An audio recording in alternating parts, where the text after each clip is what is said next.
Ilang taon ka na, Noel? 16. 16? Ha? Walang yan. Mabuti na lang, hindi ka naabutan. Hindi na po sila nagkasunod sa... Yun mga idol, isang mapagpalang gabi sa lahat. Yun, isang mga idol, nakakalungkot na pangyayari na pinasok sila kidlat ng mga bandido, mga tauhan nila ni Commander Rambo. Kaya nakuha yung mag-ina niya. Dalawang bata pala yung nakuha at si kidlat. Kaya ako nag-aalala mga idol dahil sa nangyari sa kanila, dahil dinamay pa nila yung mga bata na wala namang alam-alam sa nangyari. Kaya hindi ko talaga maisip kung bakit nila dinadamay yung mga bata. Wala naman silang kasalanan, wala namang kasalanan yung mga bata sa kanila. At isa ding problema mga idol, si William nawala. Kaya yung may hawak ng cellphone niya ay yung alaga ni William na si Norwell. At sa gabing ito mga idol, napasugod dito si Norwell, humingi ng tulong sa akin dahil sa nangyari kay William. Kaya sabi ko sa kanya, huwag kang mag-alala dahil nagbabalak na akong magbalik bundok. Pero bago ako babalik ng bundok, dadaan muna ako kay Lolo Pedro para makaano tayo ng pagbasbas sa kanya, dahil kailangan talaga nating magpabasbas kay Lolo dahil hindi natin alam yung mga kalaban natin dun sa bundok. Baka may makalaban pa tayo na mas malakas pa sa atin, hindi natin alam. Kaya mas mabuti na yung lagi tayong handa. At yun, bago tayo patuloy, mega love shoutout sa inyong lahat, sa lahat ng mga solid supporters natin, sa lahat ng mga silent viewers, sa lahat ng mga OFW, mega love shoutout sa inyo. At kapwa natin, sa kapatid nating mga Muslim at kapwa ko Guardians Brotherhood Incorporated, mega love shoutout sa inyo. Shoutout kay Mary Grace Giberson ng Chicago, kay Ate Bibs Bernas ng LA, Ate Mel, Ate Mercy Takasi,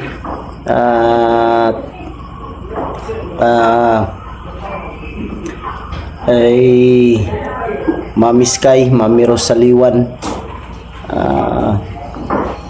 Jimmy Ramirez, Bindiho Vlog, Team Kuwait, Team Marlika. So yun, pasensya na kayo mga idol dahil kaya hindi pa ako nakakyat ng bundok. Medyo masama yung pakiramdam ko. Kaya sabi ko sa sarili ko na kailangan tayo babalik ng bundok nang wala tayong iniindang karamdaman para tuloy-tuloy yung mission namin. Yun, nandito si mga idol, nandito si Norwell, yung alaga ni William. Hindi ko na pinauwi mga idol dahil gabi na, delikado, baka ano pang mangyari sa kanya sa sabi ko sa kanya, total nandito ka na lang, parating ka na dito sa bahay, huwag ka nang bumalik, huwag ka nang uuwi dahil delikado para sa iyo, baka tambangan ka dyan sa paglabas mo, pag uwi mo. Yan, si Norwell mga idol, kanina pa siya nandito mga idol. Ang problema lang, hindi niya ako nabutan dahil may nilakad din ako, may pinuntahan ako sa bayan, may binili. Kaya mabuti na lang hinintay niya ako.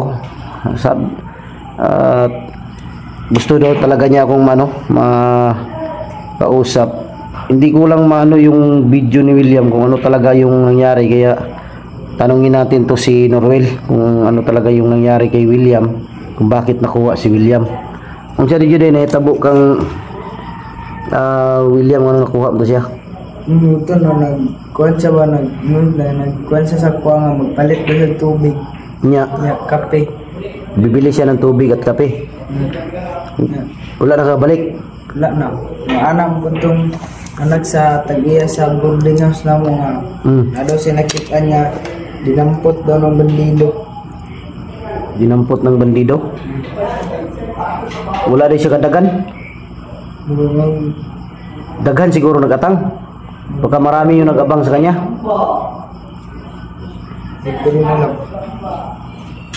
Pero hindi mo na naabutan paglabas mo. Tay.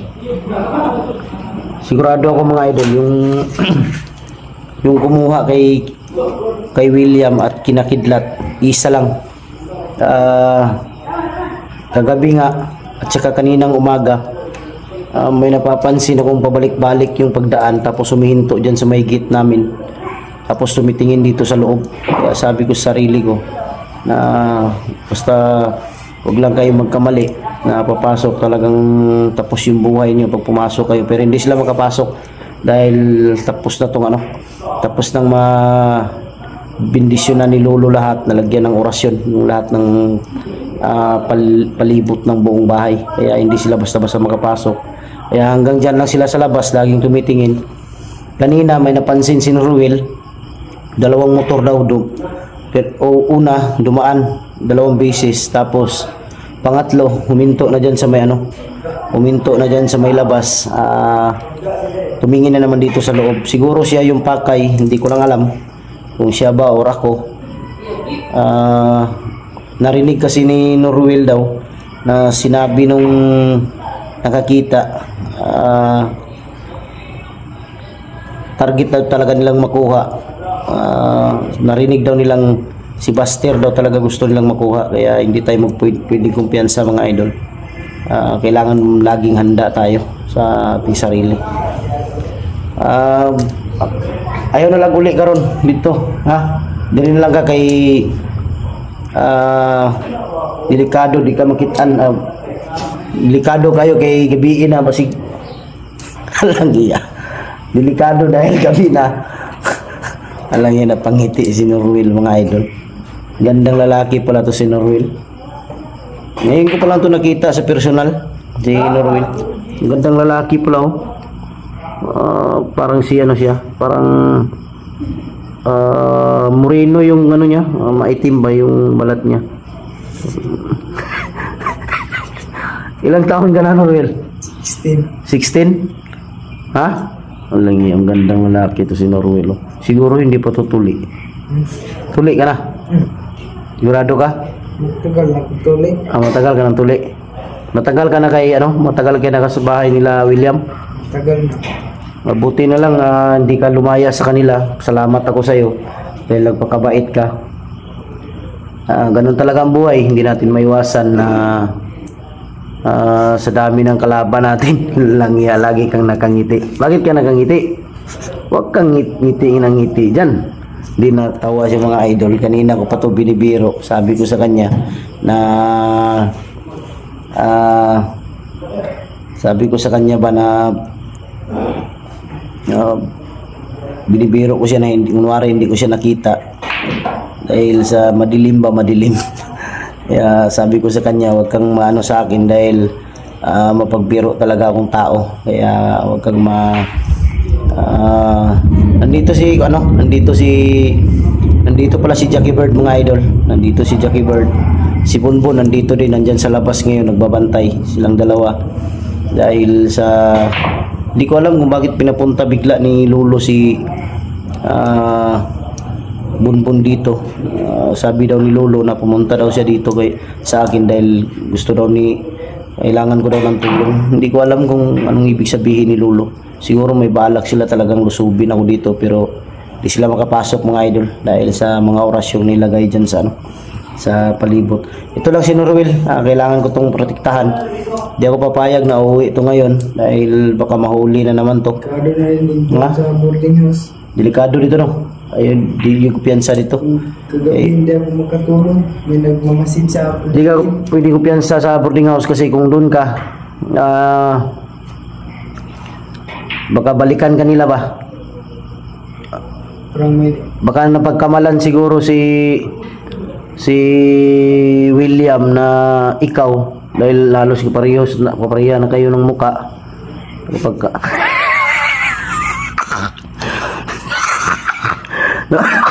Napagkamalan siguro si William na si Norwell, kaya siguro si William dinampot.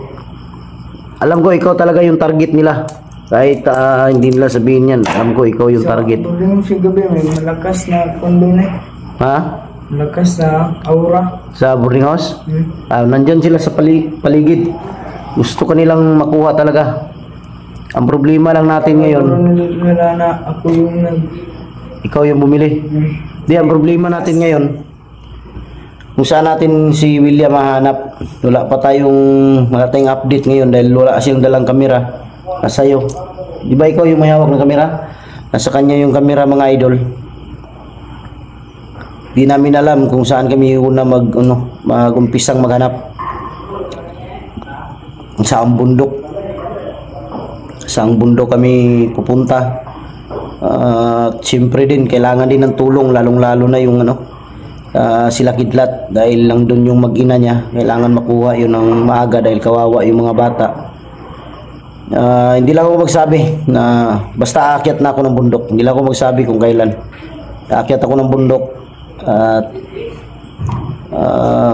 hindi ako mapakali dito sa bahay, mga idol, habang may mga kasama kong nabibihag, kailangan ng tulong ko. Kaya nag-usap na kami nila Jinky, ni Berto, ni Tikboy, si Kyong, mga idol. Nakauwi na daw pero hindi ko alam kung saan banda nakauwi. Basta ang sabi nakauwi na daw si Kyong, yung tumawag sa akin, nakauwi na daw, hinatid daw niya. Hindi ko alam kung saan banda niya hinatid, dahil lang sabi ng asawa niya hindi pa daw umuwi si Kyong sa kanila. Hindi ko alam kung may inuwian si Kyong na pamilya, kaya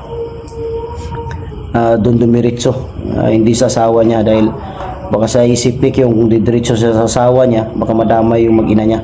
Kaya yun ang ginawa siguro ni Kyong, siguro pumunta nang si Kyong sa kapatid niya o sa mama, ganyan. Siya lang nakakaalam talaga kung saan siya ngayon. Wala pa kasi, hindi pa siya nag-message sa akin, hindi rin siya hindi siya nag-update. Hintayin lang natin. Basta si Norwell, dito ka lang. Huwag ka na lang umalis dahil baka mahuli ka na naman.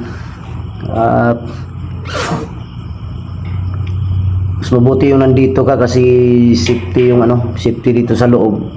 Hindi sila makakapasok dito sa loob ng bahay ng bakuran. Yun, mga idol,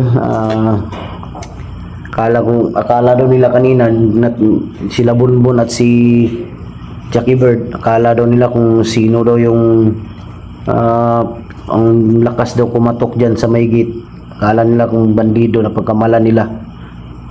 Buti na lang daw napakilala siya na na alaga siya ni William. Kaya doon na sila Jackie Bird at si Bunbun. Kaya pinapasok siya dahil kung hindi siya nagpakilala, delikado, baka pang mangyari sa kanya. Maano siya nila Jackie Bird at si Bunbun. Mabuti na lang nagpakilala ka agad kanina para nagmadali daw 'tong mga idol, parang ang bilis daw ng lakad niya. Hindi ko alam, baka may napansin siguro siyang sumusunod sa kanya kaya may dalawang motor. May dalawang motor? Atay, mabuti na lang hindi ka naabutan.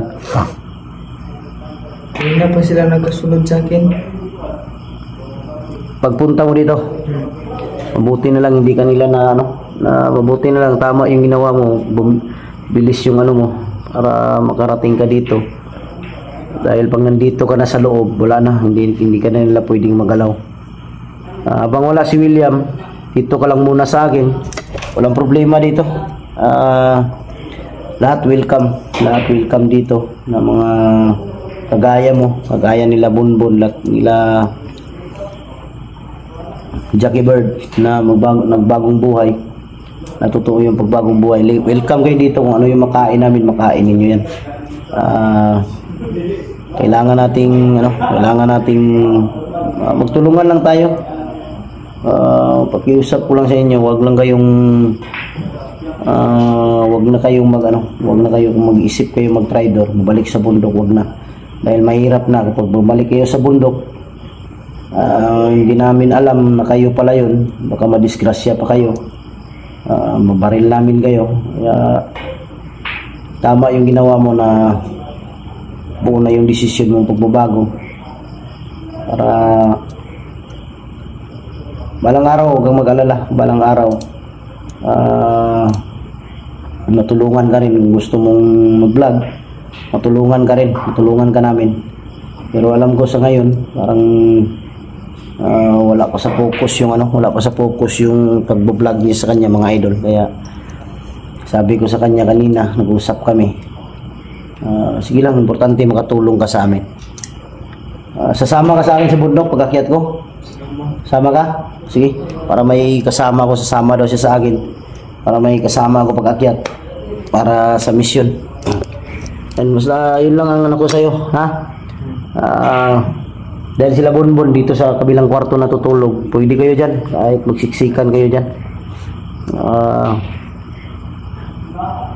Walang yan dito, basta makita si Norwell. Dito basta si Norwell makita, mga idol, lalo na kung madilim. Mabuti na lang makulay yung damit niya.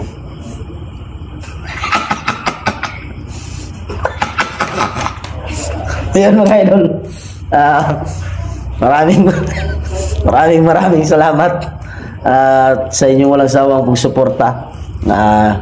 God bless mga idol. I love you all.